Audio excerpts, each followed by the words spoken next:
فبأي آلاء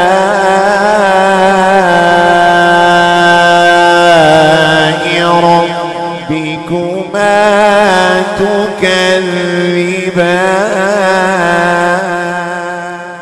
تو اللہ تبارک و تعالیٰ کی نعمتوں کا تذکرہ، اس کی نشانیوں کا تذکرہ چل رہا ہے، جس میں گزشتہ کل آخر میں اللہ تبارک و تعالیٰ نے تمہارے لیے، اللہ تبارک و تعالیٰ نے ہمارے لیے میٹھے اور کھارے پانی کا چشمہ ایک ساتھ بہایا، تمہیں ان نعمتوں سے مالا مال فرمایا، تو اے جنو انس تم اپنے رب کی کون کون سی نعمتوں کو جھٹلاؤ گے؟ یعنی یہ پانی کے ذریعے بھی تمہیں اس پر تم ایک لکڑی کے تختے پہ بیٹھ کر ہزاروں کلومیٹر کا سفر آسانی سے طے کر جاتے ہیں۔ ایک دوسرا، اپنے ساز و سامان کو، جو تجارت جس کے ذریعے تم کرتے ہو، منافع کماتے ہو، کا اسی کشتیوں میں رکھ کے تم آسانی کے ساتھ اپنا سامان ادھر سے ادھر کرتے ہو اور ادھر سے ادھر لے آتے ہو۔ تو یہ نعمتیں بھی پانی کے ذریعے اللہ تبارک و تعالیٰ نے تمہیں اور ہمیں عطا فرمائی۔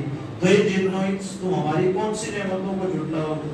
اسی کا بیان تھوڑا سا چل کر آگے اللہ تبارک و تعالیٰ ارشاد فرماتے ہیں وَلَهُ الْجَوَارِ الْمُنْشَآتُ فِي الْبَحْرِ كَالْأَعْلَامِ، اور دریا میں، تو دریا بہائے، پھر اس کے بعد متصل دریائی کا ذکر کیا؟ کہ دریا میں پہاڑوں جیسی، وَلَهُ الْجَوَارِ الْمُنْشَآتُ دریا میں پہاڑوں جیسی اٹی ہوئی کشتیاں اسی کی ہیں۔ وَلَهُ الْجَوَارِ الْمُنْشَآتُ فِي الْبَحْرِ دریا میں كَالْأَعْلَامِ اٹی ہوئی کشتیاں کس کی؟ کہ اسی کی۔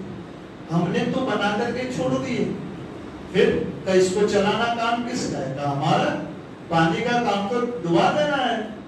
پھر جب سمندر پر ہم کشتی رکھ دیتے ہیں تو اسے پانی کی لہروں کے ساتھ تیراتا کون ہے؟ کہ وہ خالق کائنات ہے۔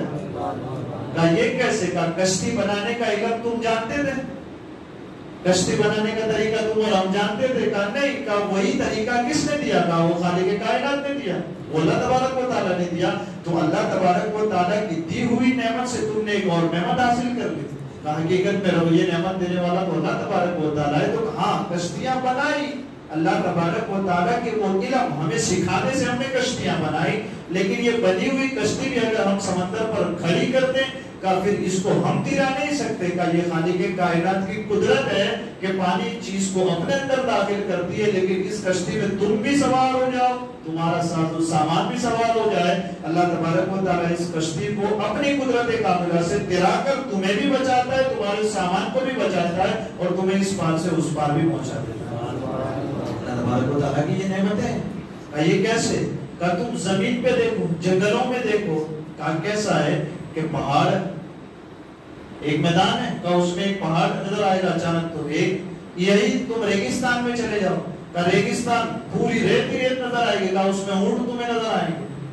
پہاڑ یعنی کہ ایک جنگل، تو جنگلوں میں پتھروں کے پہاڑ، ریگستان میں آ جاؤ تو اونٹ کے مثل پہاڑ، اور پھر دریاؤں میں آ جاؤ تو کشتیوں کے پہاڑ کی جو پہاڑ کی جو مثال دی گئی ہے، اور دریا میں پہاڑوں جیسی مطلب اس کو مثال کے ذریعے واضح کیا گیا کہ تم زمینوں میں دیکھو تو پہاڑ پتھروں کے ہیں، یہی مثال ریگستانوں میں دیکھو تو پہاڑ کی مثل تمہیں اونٹ نظر آئیں گے کہ وہ ایسی حیت پر بنے کہ انہیں کے پیر زمین ریتی میں دھنستے ہیں، وہ آسانی کے ساتھ اپنے سوار کو ادھر سے ادھر کر جاتے ہیں۔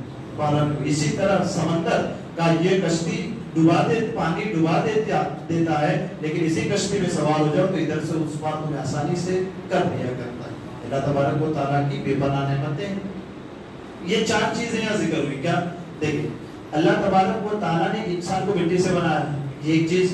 ساتھ میں دوسرا کیا ذکر ہوا؟ کہ جناتوں کو آگ سے بنایا، یہ۔ پھر اس کے ساتھ کیا؟ مرج البحرین یلتقیان، دریا بہائے میٹھے پانی کے ٹھنڈے کھارے پانی کے۔ پھر اس کے بعد ذکر کس چیز کا ہوا؟ کہا وہ یہ جس کی ان کشتیوں کے ذریعے تم خود بھی ایک پار سے دوسرے پار جاتے ہو اور اپنے ساز و سامان کو بھی لے جاتے ہو۔ اب انسان کی جو پیدائش ہوئی اس کے اندر کس چیز کو شامل کیا گیا؟ انسان مٹی سے بنا، برابر، مٹی کے ساتھ ہوا، ہوا کے ساتھ پانی، اور پانی کے ساتھ آگ، برابر.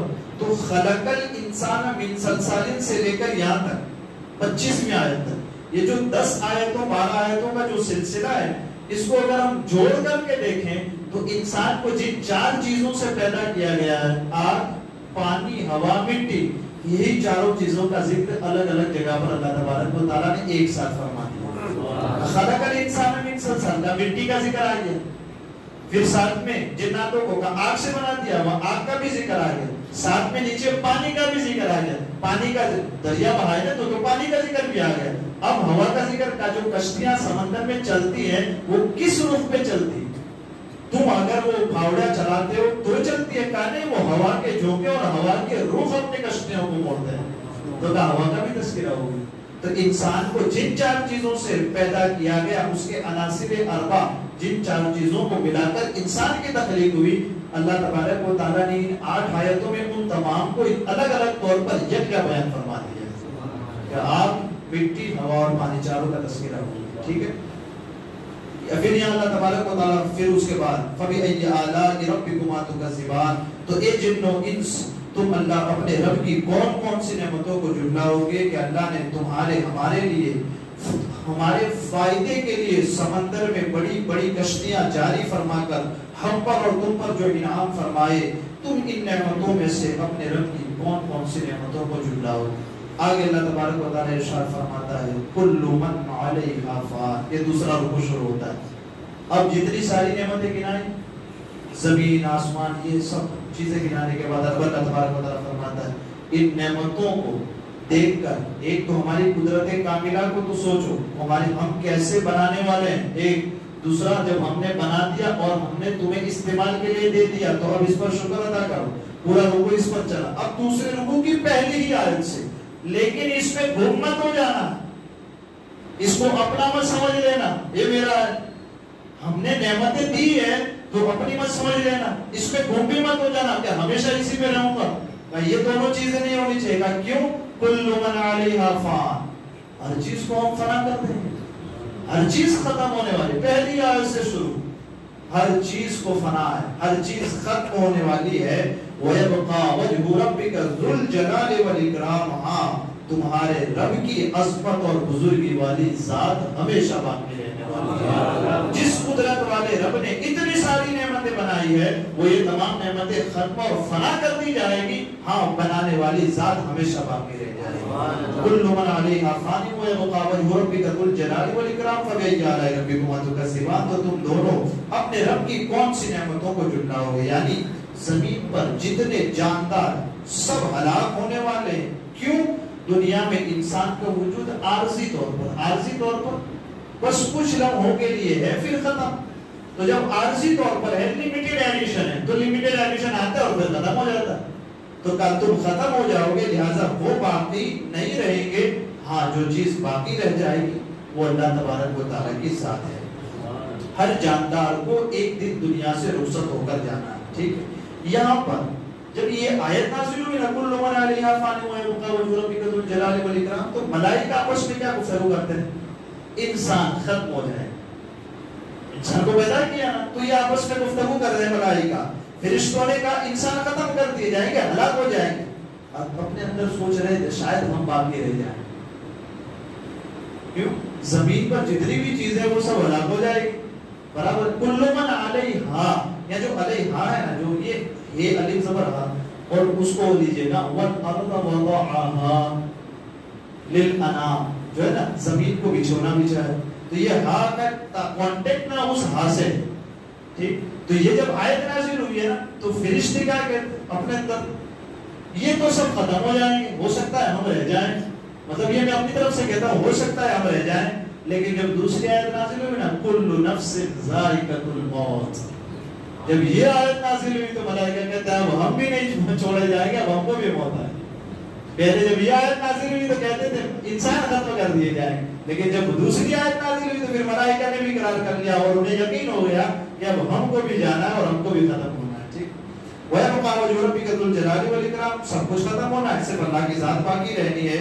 اے حبیب صلی اللہ تعالی علیہ وسلم زمین پر موجود تمام مخلوق فنا ہو جائے گی، صرف تمہارے رب کی ذات باقی رہے گی جو عظمت و کبریائی والی ہے، اور اپنی عظمت و جلالت کے باوجود یہاں جو فَبِأَيِّ آلَاءِ رَبِّكُمَا تُكَذِّبَانِ جو فرمایا نا کیا کہ اے جن و انس تم اپنے رب کی کون کون سی نعمتوں کو جھٹلاؤ گے، کہا کہ تمہیں فنا ختم کر دینے کے بعد بھی جو ایمان کی دولت تمہارے پاس ہے، اللہ تبارک و تعالیٰ اس دولت کے سبب پھر تمہیں دوبارہ پیدا کر کے ہمیشہ کی زندگی عطا فرمائے گا۔ تو یہ ہمیشہ کی زندگی تمہیں مل جائے گی۔ تو یہ جن و انس تم میری نعمتوں میں سے کن کن نعمتوں کا انکار کرو گے، کن کن نعمتوں کا انکار؟ یہ سورۃ الرحمن کی جو آیت نمبر 27 کا جو آخری لفظ ذو الجلالی والاکرام، یہ عموماً ہم 4 رکعت فرض نماز کے بعد پڑھا کرتے ہیں، ٹھیک، اور کبھی کبھی دعاؤں میں بھی مانگتے ہیں ذو الجلالی والاکرام کر کے دعا۔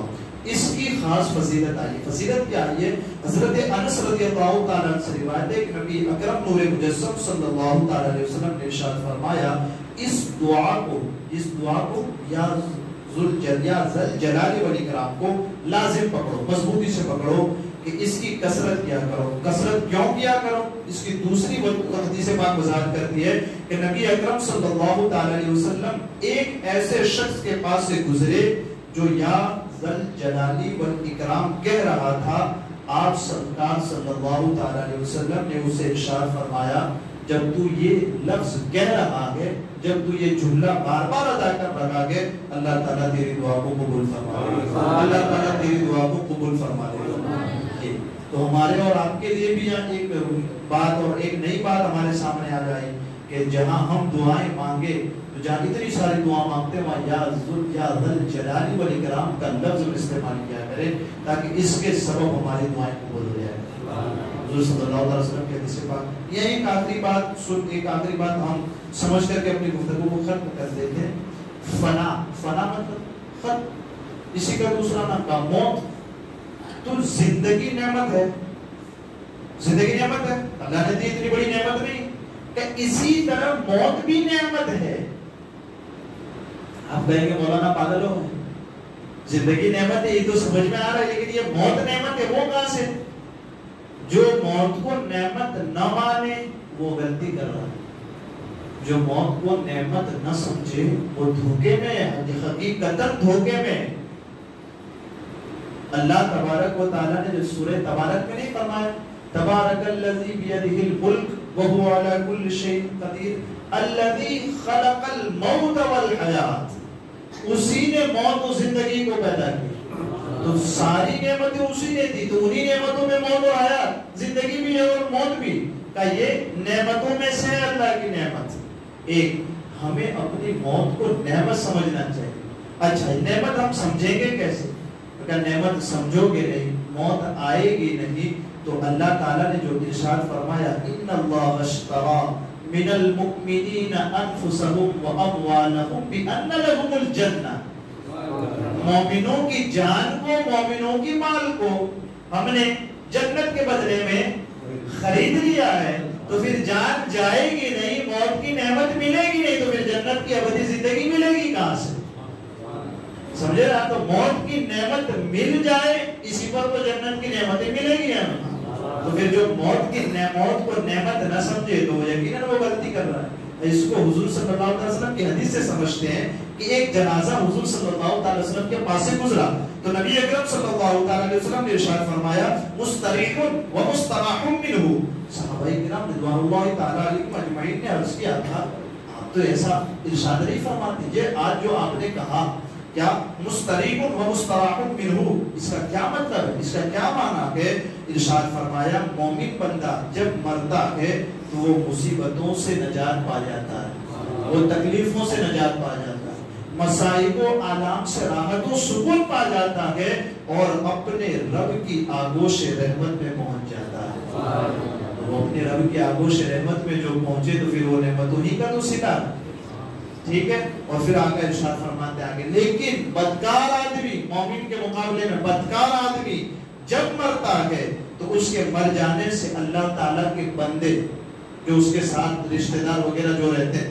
اللہ تعالیٰ کے بندے جس شہر میں وہ رہتا ہے وہ شہر جن درختوں اور جن جانوروں کے پاس سے گزرتا ہے وہ جانور بھی راحت پا جاتے ہیں. راحت کیسے پاتے ہیں؟ جب ایک بدکار آدمی مرتا ہے تو زمانہ کیا کہتا ہے؟ اچھا ہوا وہ گیا تو کم سے کم ہماری جان تو چھوٹی. بڑا تکلیف دینے والا آدمی ہو, اسی کی وجہ سے تو یہ داروں کا دھندا چل رہا تھا. وہ اگر مر جاتا تو یہ پہلے دن سے نہیں چلتا. وہ اگر جوا کھانا نہیں کھولتا تو ہم اچھے ہی ہوتے. بدکار آدمی جب جاتا ہے نا تو اس کے جانے سے اللہ کے بندے سکون پا جاتے ہیں. اور وہاں مومن مرتا ہے. مومن جب دنیا سے جاتا ہے کہ اس کے مرنے سے, اس کے اس دنیا سے جانے سے وہ اپنے رب کی رحمت کے آغوش میں چلا جاتا ہے. وہاں اس کو فائدہ ہوتا ہے لیکن بدکار آدمی سے زمانے کو فائدہ ہوتا ہے. تو یہ بھی المومن کے لیے موت یہ نعمتوں میں سے. اللہ تبارک و تعالیٰ جس طرح ہم زندگی کی قدر کرتے ہیں ویسے موت کی بھی ہمیں قدر کرنے کی توفیق عطا فرمائے. قدر کرنے سے پہلے اس موت کی تیاری کی بھی توفیق عطا فرمائے. ہمارے کہنے میں سننے میں مدد سرور کوئی خطا ہوئی ہو اللہ عز و جل اپنے حبیب صلی اللہ علیہ وسلم کے سب کے اسے معاف فرمائے. استغفر اللہ ربی من کل ذنب واتوب الیہ وصلی اللہ تعالی علی خیر خلقہ محمد وعلی آلہ وصحبہ.